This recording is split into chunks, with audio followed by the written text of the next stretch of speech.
Thank you so much. And the picture with Abigail, it really shows that permaculture is really taking over. And I'm glad that in 2019 I was able to visit South Africa.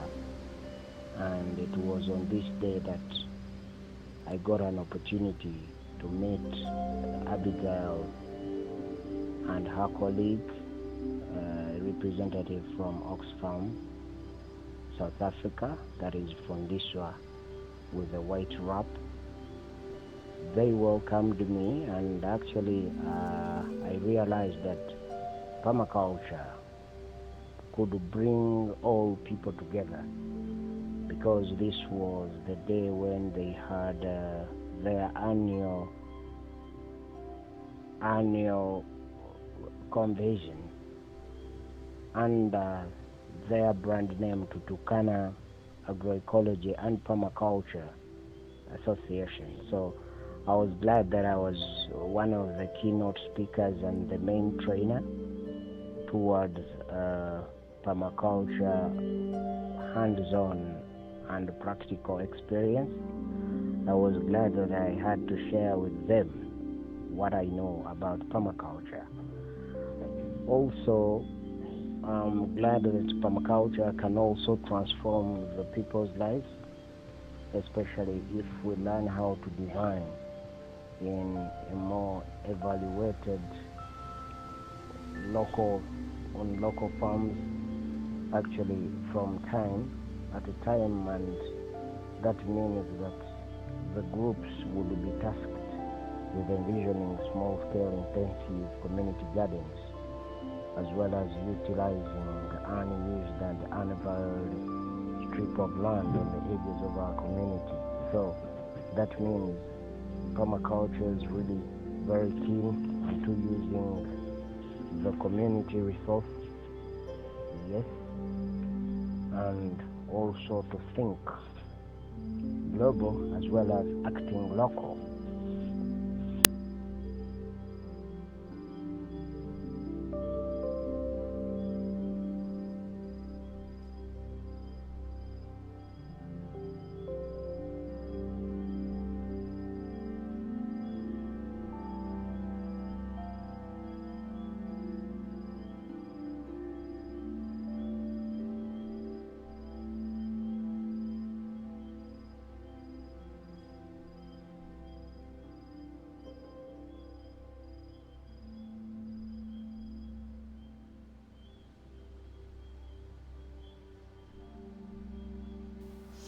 Because we had a great day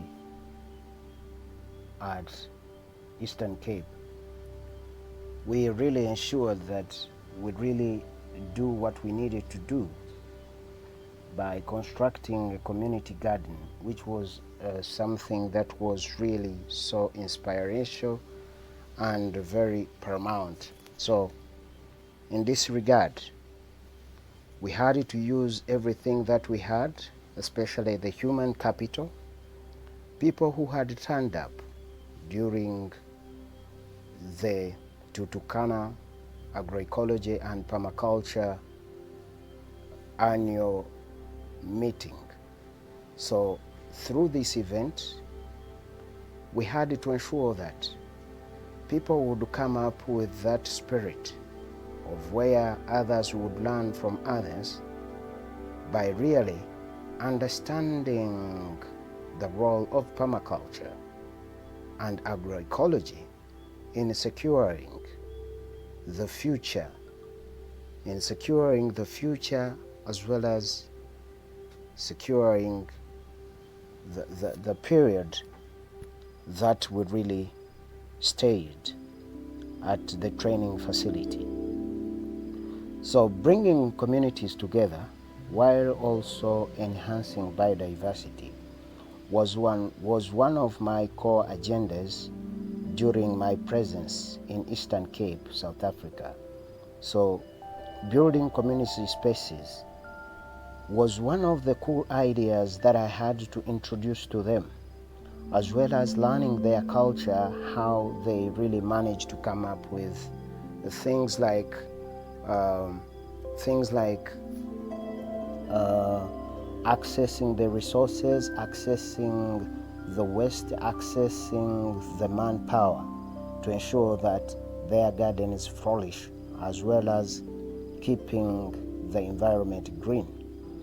So in sequestering carbon, we had to talk about speckboom actually, which was a plant that I never knew of its use, but it was during this event that I had to learn about it and its relevance when it comes to environmental conservation and also lowering the carbon levels.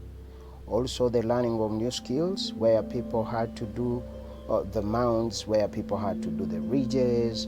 Ladies had also to participate in breaking down the land, I will call it soil, so that developing community resources and so on. It was therefore indeed that I was happy to be there during my second day where they had the Heritage Day celebrations. So we had the great days where we had to intervene and interact with young people, youth and old people who were so enthusiastic about farming. So permaculture is the only way how to save the world.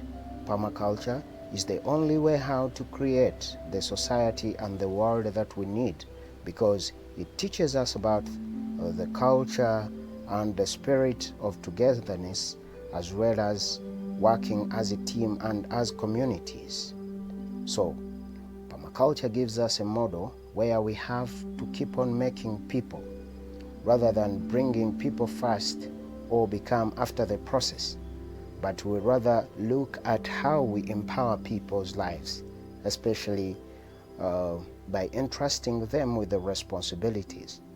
I also learned that during my visit to these people, it was necessary for me to understand how the culture really works, especially for those people who came from Umutata, Umzivubu municipality, as well as those who came from KwaZulu-Natal, finally, those who came from Alfred Nzo district. So these groups all combined, and they had to listen carefully to what every facilitator during that day had to say. And more especially, I had to share my experience that we also have in Uganda, and that these are the old ways of doing things.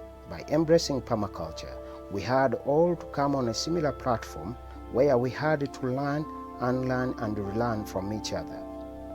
It was a great enthusiastic moment for me, where I had to see a lot of magnificent exposure, where I had to learn that people always come together once you have the shared vision and the common goal, regardless where you work, where you come from, or where your beliefs are, or where your economic standards are.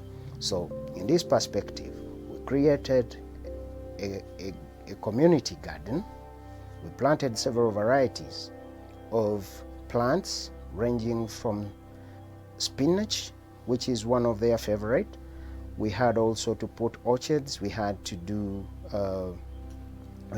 beans. We had to do the rainbow maize. We had to do the local apple trees, to expand the orchard, and added a couple of blackberry, mulberry trees and juniper bush, as well as kaki bush.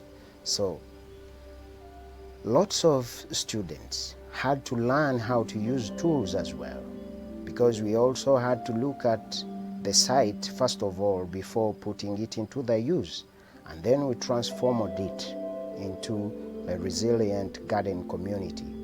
So when people started asking how we could reduce the combustion and also loss of carbon dioxide into the air, actually it crossed over my mind that they had the dry grass, you can call it hay, which was dry, and we had to call on for people to gather together, and then they corrected it. All over the sudden, we had to turn it into something useful, which they looked at with a poor eye. So therefore, I'm so happy that when the chance happens that I go back to South Africa, I'll be willing to go back to Eastern Cape and see the community garden that we established, how it is really rolling. So we created a wonderful habitat for all manners of creatures, as well as enhancing biodiversity, while also providing needed shelter for the medicinal herbs that would grow, And also it came to my mind that during the introduction of this community garden at the training center, a lot of things had to cross over people's minds, and people had to start questioning, start to ask themselves how they were looking at all the resources around them, not to fully utilize them.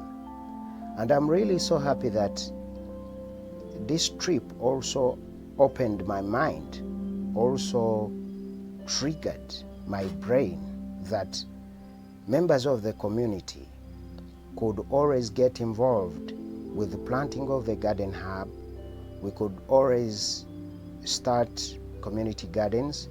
We could always use designs where participants could always learn from each other. So we worked on the best place to plant the vegetables and the herb garden would be.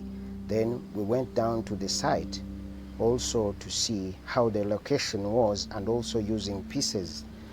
And by doing so, composting was one of the things that we did, as well as drone pictures were also highlighted.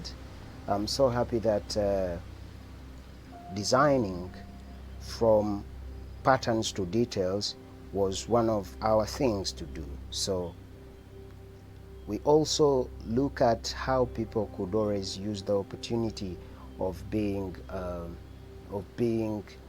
capital free, especially if we learn how to work as a community. Then it is more easier for us to create the abundance, to create the wealth, also to use the human capital as our source of capital, part of the eight, call them the 8 elements of capital. So human capital should always be considered. By doing so, we need to have the knowledge on how to make people. I quote, "The holistic and practical permaculture garden is the best classroom for studying biology, chemistry, physics, poetry, economics, every subject. Permaculture is one of the most beautiful, inspiring, resilient, sustainable, ecological, and joyful pathways of living." So this was a borrowed quotation from Satish Kumar, who was a peace activist. Enjoy watching. Thank you so much as we continue.